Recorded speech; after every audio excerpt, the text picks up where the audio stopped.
Oh yeah, guys, we are here. We are here. You knew I was going to cover this eventually. Shout out to Purple. Been keeping me up to date with all the Mighty Nine stuff here and there.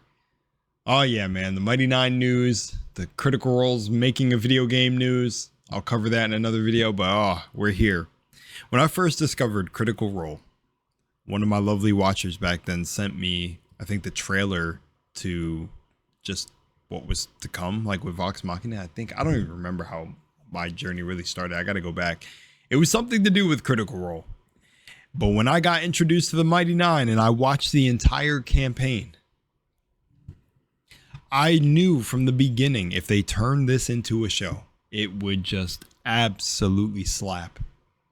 Slap in a good way. I don't know if a good slap is ever a thing, but you know when you get some sense slapped in you, maybe that's a good. Okay, I don't know where I'm going with this. Thank you guys for tapping into the frequency. We have the Mighty Nine Season 1 sneak peek prime video. I was waiting for this day, guys. I was waiting for this day because I said I felt like in my heart that when the Mighty Nine got turned into an animation, it was going to be just so fire. So fire. Anyways, thank you guys for tapping into the frequency. I think I already said that. I don't even remember. I'm just ready to watch this sneak peek because anything Mighty Nine related, I love. And yeah, remember to be your authentic self, spread love, and let's hop into this.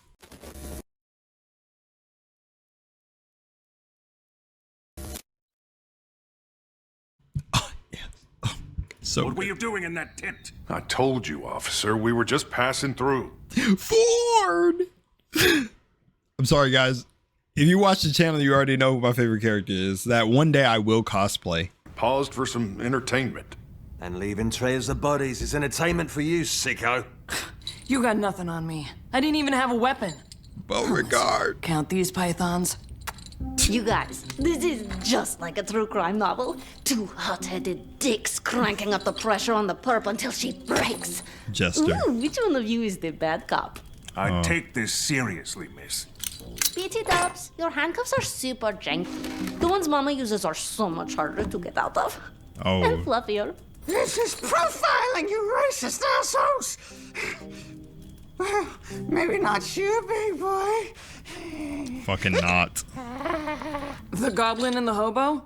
No fucking way. I work alone. I swear, their bodies changed. Ich weiß von nichts. Why would I turn the audience into reptiles? They pay my salary. Technically, you should give us a reward. Molly Muck. Maybe a parade. Wanna give me a cavity cinch? Make sure I'm not hiding anything? Shut up! We didn't find any reptile corpses, and a dozen witnesses saw you blow open the hole so the creature escaped. You're clearly some kind of criminal gang. Now give me a name for the booking sheet. Well, our name? Fuck off. Keiner von uns ist ein Teil einer Gang. Oh yeah, we are called the Sensual Seven. There's only 6 of you. Don't forget the Traveler. I felt I was gonna say something about the Traveler at the handcuffs moment. Oh man, is there more? I'm gonna let it play out real quick before I start yapping. Nope, just elevator music. Ford, guys, I can't tell you how excited I am that this day is here. Oh my gosh, again, critters don't come for me. Campaign 3 I tried so hard to watch through it, and I got through most of it. I don't know if I finished it up or got to the end. Of course I do know. Why would I say I don't know? What is good with my brain today? I just could not click with the characters. I don't know. Like, Ford feels like Travis, right? And of course, expand your horizons, test new characters, play a gnome, but it didn't feel like Travis. You know what I'm saying? This felt like Travis. Grog felt like Travis.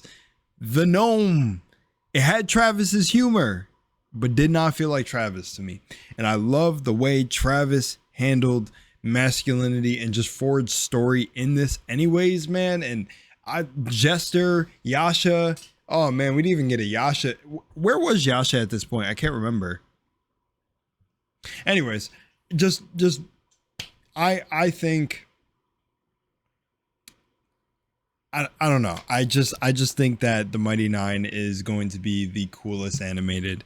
I hope they go absolutely off. It's probably already in development, right? Like, you know, I feel like when gaming, like not gaming developers, but I suppose the developers, just when the entire teams drop trailers for something, they're already a little bit further in production. Maybe some get bold and drop it beforehand, just say, hey, we're working on it. But I mean, just based on how this animation looks, I feel like they've already got, like, I don't know if it's going through finalization. I don't know how far along. I would assume that it is. But it's just like, man, oh man, dude, it's gonna be great, dude. It's gonna be so great to watch. Like, I really remember most of the moments because of just how the story impacted me watching along, and just how I even was able to, just based off of my, I don't know, deduction skills, whatever it is, my pattern recognition, I really could see how the story was leading up in the Mighty Nine. And that's why it was just so good for me, man. Like, I pretty much predicted the entire ending. Like, I got it. And I was like, this story just hit with me from all the Avantika moments and all of that, dude. Avantika, you know, Caduceus. Oh man, when Caduceus gets animated, Molly Muck, the moment with Molly Muck, the cupcake moment with Jester, even the moments with Essek Thalis, them going to the Drow lands or whatever. I forgot what the actual land was called, but even Caleb's huge like fireball moment with Avantika, the Caleb building the whole like internal essentially like I want to say like a sanctuary. I'm trying to use game logic to basically explain it, but the transporting hub world that he could just he needs a place where he can make a door. I think that's what it was. And then he went into this whole thing he designed from, and how Liam, I know it was Caleb, but how Liam took in everyone's designs into consideration and just built everyone their own room within this like pocket dimension. The Mighty Nine is gas, guys. I mean, I'm not hyping my reaction. I absolutely love this. I never really do hype my reactions. It's genuine when I'm talking to you guys like this. I really love the Mighty Nine. And that's why it really built up my hype for campaign 3. And not gonna lie, I do like the characters that others played. Like, I liked Fern. I liked what's her name? See, you see what I mean? I can't really remember. Sucks. I like Liam's character in campaign 3. Orm. I like Dorian's character. Or well, not Dorian, but what's his name? Forgot his name. But his character name was Dorian. Oh, Robbie, yeah, Robbie Draymond. Yeah, guys, I consume so much media. I can't even remember everyone like that. But I like their characters. I did like their characters in campaign 3. It definitely felt like the more like the odd bunch. Again, Vox Machina felt very like you could see them as a group, you know, Pike, Scanlan, Grog, Vexen, Voxilia. Like, man, it was so sick. It just felt like campaign 3 did not hit as the last two, bro. I don't know, just wasn't it for me. But it was definitely dope seeing like the Mighty Nine come back in campaign 3, all of it, you know, and all the legacy characters come back. It's really cool. And the story was pretty fire with the whole the fall of the gods and all of this. I did like that aspect of it. But just, you know, for me, I don't know, like a lot of guests, they did have guest characters come in the Mighty Nine and Vox Machina as well, but it felt like just how it happened in campaign 3. I'm not sure. I don't know. It just wasn't it for me.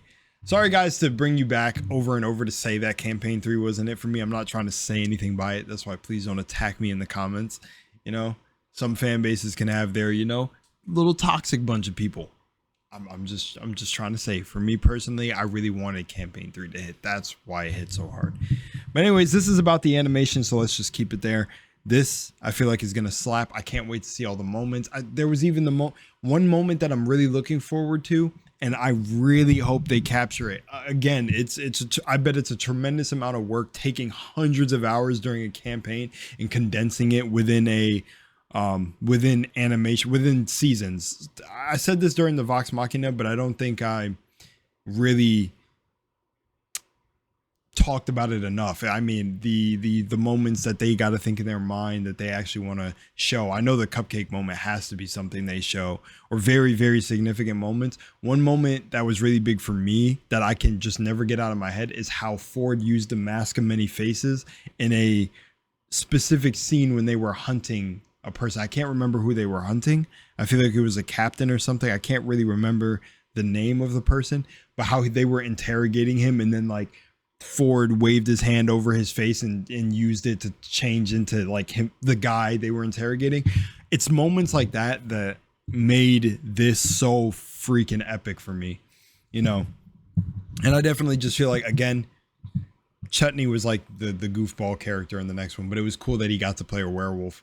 I did like to see the whole werewolf thing. But I don't know, everything hit, from the song they made for the Mighty Nine and the intro, everything, I don't know, hit. So I'm hoping campaign 4 comes with that energy. I got a campaign 4 video coming for you guys. I think I might just watch it and cut up like my reaction to the very specific moments, because it's a long video. But yeah, I really can't wait for this. I can't wait for this. Jester was just like the clown the entire time.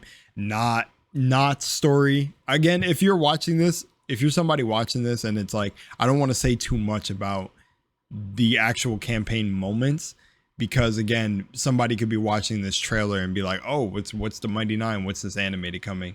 And so I don't want to say too much, but you guys know Knott's whole storyline just is going to be amazing to see that in animation. All of it.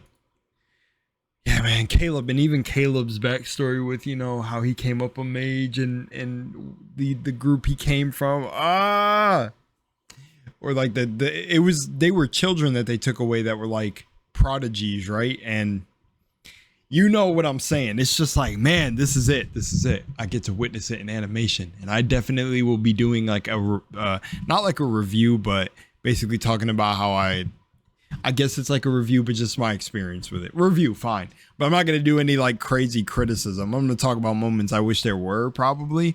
But you're just going to get a complete hype video from me when this drops and I watch the first season. So yeah. Anyways, much love, Moonlight. I'll see you on the next one. Peace out.